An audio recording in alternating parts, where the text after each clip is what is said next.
ব্যঞ্জলি মহা দ্বাদশী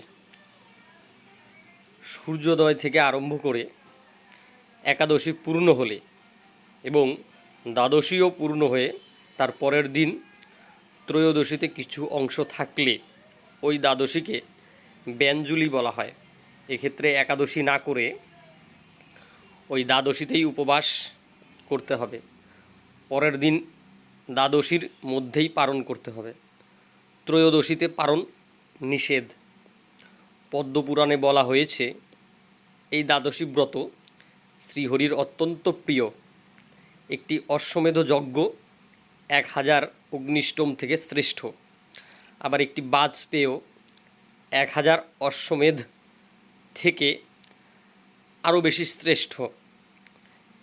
একটি পুণ্ডরিক 1000 বাজপেয় থেকে অধিক ফল বিশিষ্ট।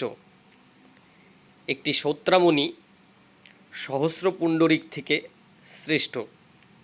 একটি রাজসূয় 1000 সৌত্রামণির চাইতেও শ্রেষ্ঠ।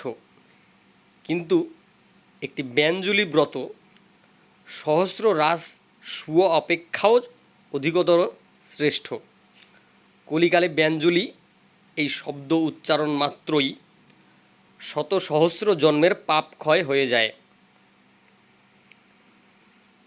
শ্রী গুরুদেব খুশি হলে শ্রীহরিও প্রীত হন। অতএব এই তিথিতে শ্রীহরির প্রীতির জন্য শ্রদ্ধা সহকারে গুরুদেবের পূজা করতে হবে। রাত্রি জাগরণ করে কৃষ্ণ কথা শ্রবণ করতে হবে।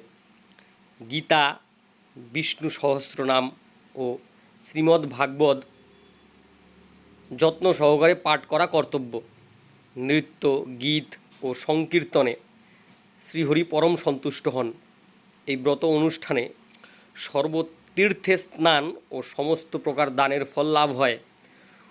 পূর্বজন্মার্জিত পর্বত প্রমাণ পাপ রাশি এই ব্রত পালনে অচিরেই বিনষ্ট হয়। হরে কৃষ্ণ, রাধে রাধে।